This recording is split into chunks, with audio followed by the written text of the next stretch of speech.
You don't get to choose every situation, but you get to choose the story. Oh, the power of God is in that truth. You choose the story that you tell yourself.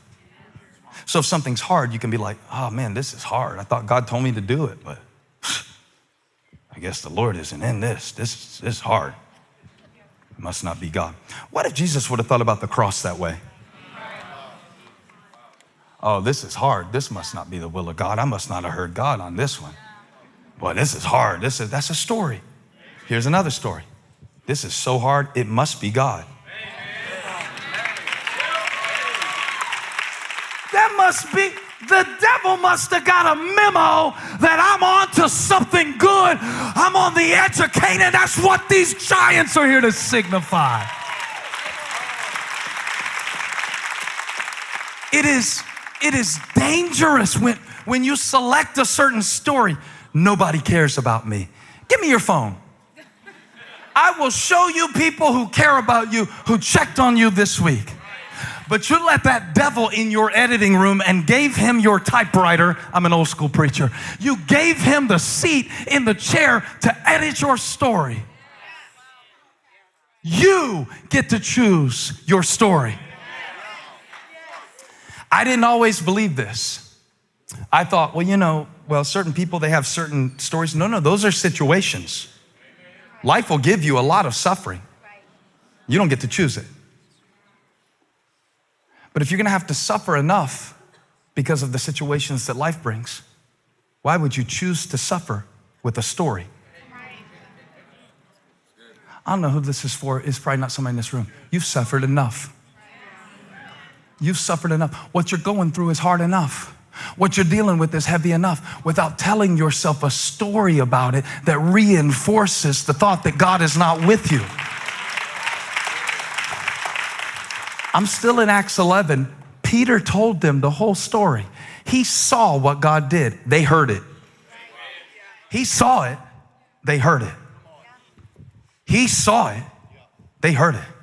He showed up and said, I heard what y'all been saying about me, but there's a hole in your story.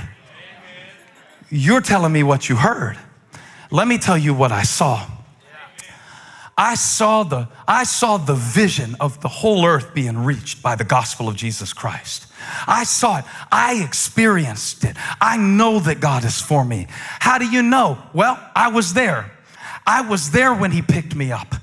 I was there when nobody else could give me the comfort and the balm and the medicine, but God helped me through that night. I was there when I was in the middle of an emotional storm that I saw no way through, but look at me on the other side, dancing on the shore. I was there. You can't tell me God's not real. You can't tell me he didn't choose me. You can't tell me grace doesn't work. You can't tell me it's over. You can't tell me the best is behind me. You can't make me doubt him. I know too much. I saw it. You tell me what you heard. I'll tell you what I saw.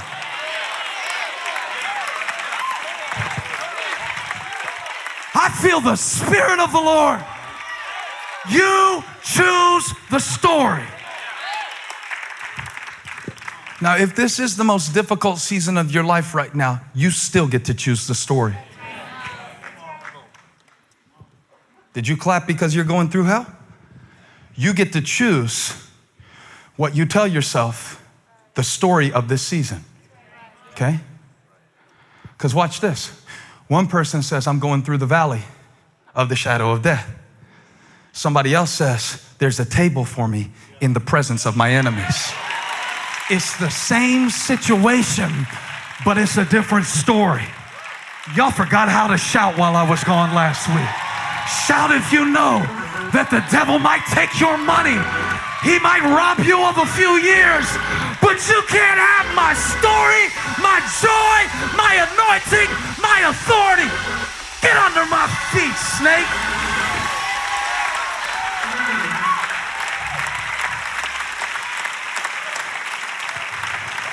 Now, one of my best friends is going through the most horrible season of their life right now. And he and his wife lost everything last year. Lost everything. I don't mean that like we say it. your video game progress got lost. I'm not talking about that. I'm talking about stripped. I'm talking about I felt like I was watching the book of Job. I thought they would lose their faith. I really did. And what would make me mad, every time I would call to encourage them, they would start encouraging me. And I was like, stop it. This is your encouraging phone call. You ever been trying to unlock the door and somebody else is unlocking it at the same time? Stop it, stop it, stop it, stop it, stop it.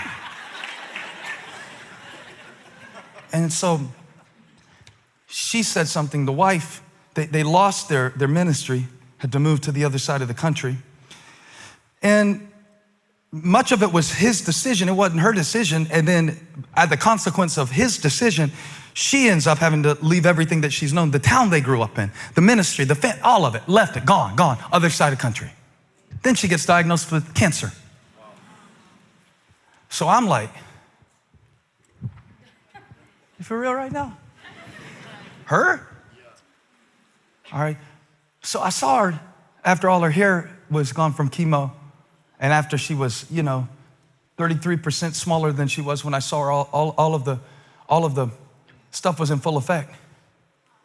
She started talking about, thank God for the insurance. No, I don't want you to clap yet, because think about this. She said, even though we lost everything, if we hadn't moved across the country, we wouldn't have gotten put on different insurance, and our old insurance wouldn't have covered this. Hold on, don't clap yet. So I'm thinking, I've got an attitude about it. I'm like, well, if God can get you to the other side of the country for better insurance, he should stop the cancer. That's how I think. I know y'all are halos just glowing right now. Y'all trust the Lord with all your heart and lean not on your own understanding. Sometimes I lean on my own understanding. And I'm like, this is ridiculous. I said, and I didn't say it out loud, but I'm sitting over there thinking like, well, did God really have to make you lose everything, get you across the country, give you insurance if he's a healer? I'm thinking that. I called them yesterday. I was like, I keep thinking about this insurance thing y'all keep saying. It's bugging me. It doesn't make any logical, tactical sense. The great I am who can part the Red Sea can't stop you from getting cancer. He just gets you on a better insurance policy. I said, I don't get it. She said, it's not your story. Y'all better help me shout or we're never going to get to the 11:30. I want you to look at the devil and say, it's not your story. She said, if I believed that this was the end for me, I wouldn't survive. But if I believe that I will see the goodness of the Lord in the land of the living, she said, that's my story and I'm sticking to it. Let the devil know, come hell or high water.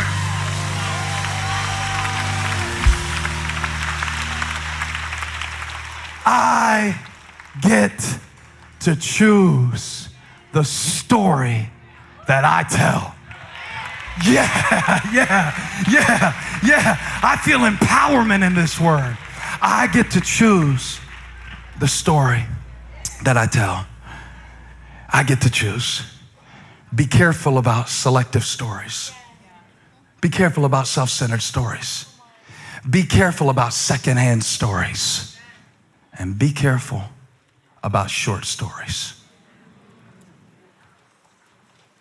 Y'all sitting down like you want me to finish.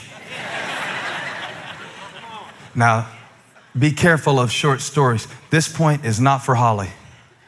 She has never in her life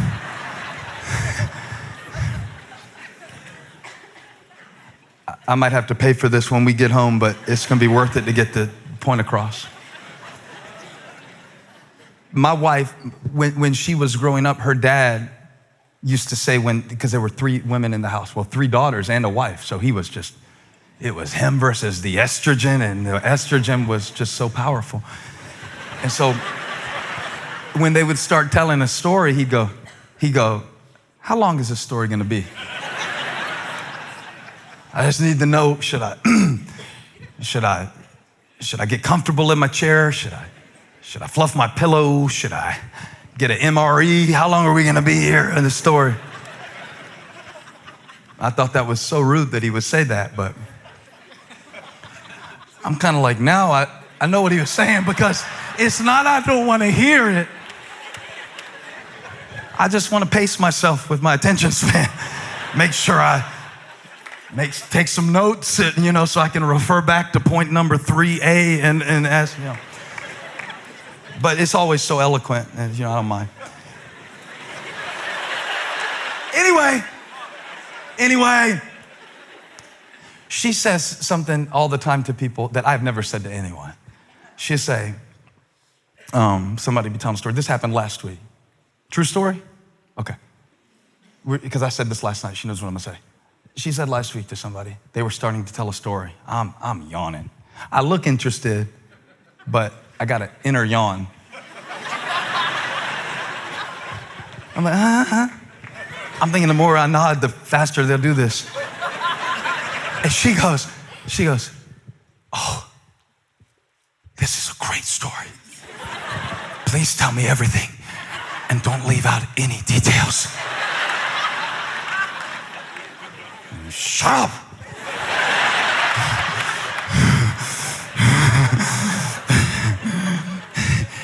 And when it said Peter told the whole story, I thought about Holly. I thought about the whole story, all the details. And sometimes you let doubt cut you off in the middle of a sentence that God is speaking in your life. So be careful about the short story. Be careful when people try to summarize your life into a neat little category. Be careful when you tell yourself a story like that's all there is. That's not all there is. There's more to the story. There's a hole in your story right now. And I wonder what you're going to fill it with. When Peter went down to preach to Cornelius, he went down to tell him the good news about Jesus Christ. When he recounted it to the circumcised believers in Jerusalem, he left one part out. Let me show you what he left out of his story. He left out the sermon that he preached while he was there. I want to show you just one thing before I sit down and put this mic up and send you home happy. I want to show you why some of you are stuck in a part of your story that was never intended to be the end.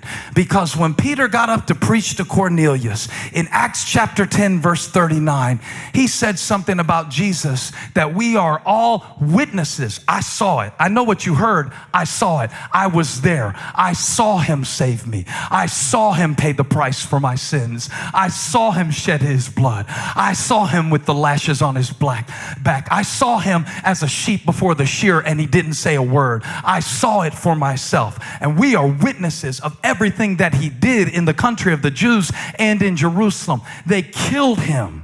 They hung him on a cross, comma. They hung him on a cross, comma. They hung him on a cross, comma. The word of the Lord for you today, my brother, my sister, don't stop at the comma. Don't stop at the comma. Because the next verse says, but God. I love those two words like I love the breath in my lungs. But God, we were trespassers. We had broken his law. We did not deserve mercy. Somebody shout, but God. See, and if you stop at the comma, you never get to see the but. God was raising him from the dead by the time the story started to spread. Resurrection is possible when you realize he didn't stay on the cross. When they nailed him on the tree, they put a nail in his hands. But early one Sunday, he showed Thomas something. Put your finger where the nails were. There's a hole in your story. This is the gospel of Jesus Christ. There's a hole in your story. Follow me down to the garden tomb where they laid his body in a cave. His body is not there. He is risen. There's a hole in your story, and the best is yet to come. And he who began a good work in you will be faithful to complete it. If you believe it, give him a shout right now. Give him a shout. Hey, thank you for watching. Make sure you subscribe to this channel so you don't miss a single video or live stream, and share this video with a friend. And don't forget, you can join me live every Sunday. Thanks again for watching.